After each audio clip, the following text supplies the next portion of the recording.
man, Kendrick Perkins got him talking. So ESPN issued an apology talking about, oh, we sorry for what he said about 80% of the voters were white about the MVP voting. And then he also brought up something about George Karl. He talked about how George Karl, the NBA coach, said some stuff, which he did, because I remember reading an interview where he was talking about Doc Rivers, and he used the term, he's a fine young Afro-American coach. However, he started saying some things. I'm like, you need to check yourself. See, the NBA is no different than other places. They have a lot of good old boys. They have a lot of code words. They have a lot of things that they do, a lot of things that they say.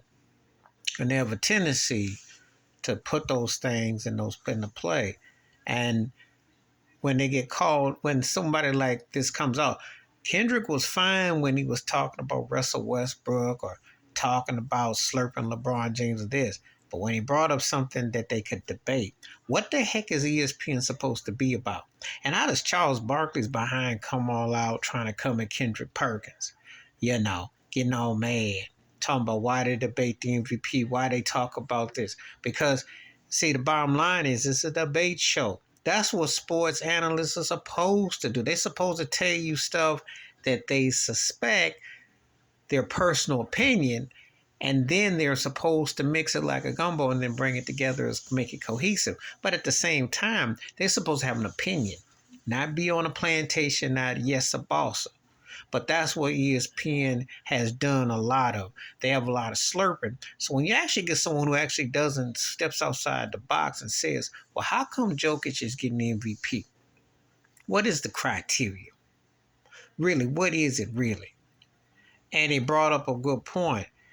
So JJ Redick was there. We mentioned since the 90s when Nash, Dirk, and Jokic not being top 10 scoring, So someone brought up, well, Magic Johnson back in the 80s. The difference was the Lakers were the best team. Magic was considered the best player, or him or Larry Bird, depending on which era.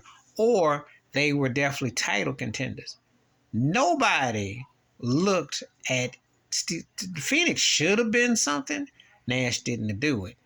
Dirk won ring, went to 2 finals, which was impressive. Jokic has not even breathed but 1 Western Conference Finals. He has not been that dude. And he's seen as soft in the big picture.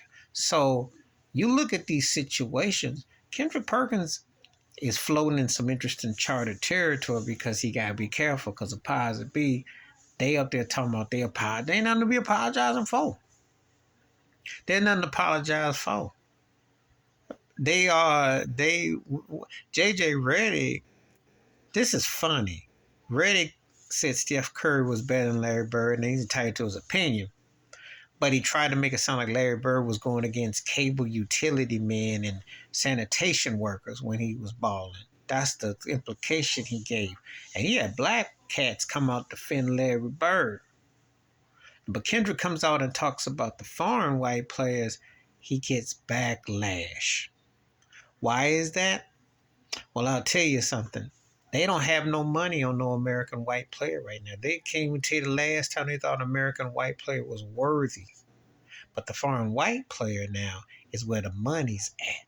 And they're going to defend it at all costs. Jokic don't really say much or relate. He's not better than Giannis. He is on the scoring. He's a patter. And I will give him this. He definitely stat pads. He definitely does what he does. But do I look at him like he's transcending? No. And if he was black or he was a foreign player, like he was Giannis, they expect him to win rings, be league MVP, and dominate. With Jokic or Luka, they all happy. They want to proclaim them something, but it has got nothing to do with the status of basketball, where your ultimate goal is to bring championships and to dominate. They don't get held to that accountability. And Kendrick is talking about it. That's what's going on. But it's interesting when I watch, and I don't really clap for Kendrick because, like I said before, he's mean mugging, and he didn't, his NBA career, he got a token ring and all that. But he's making some valid points here. He's hitting the surface. He's hitting the heat. And they're going to let them be known that, you better be cool or we might Michael Irvin you. You know, how white folks is on them plantations, especially some of the black folks will be on an ESPN plantation too. And I ain't seen Shannon Sharp or Skip Bayless touch it, even though Shannon Sharp had the audacity to call Luca Baby Bird like Larry Bird, and Skip looked at him crazy and sideways, and I understand. No one buys those cats as seen as title cats. That's the thing. But anyway, please give me your thoughts and take. Please like, subscribe, welcome thoughts and comments, and I do respond. Thank you. Wash your hands, keep your mind clear, watch out for another, and share if you want to. And it's real. And I am suspect of those cats. And the voting of any sport, because I talked about it generally. There is an agenda.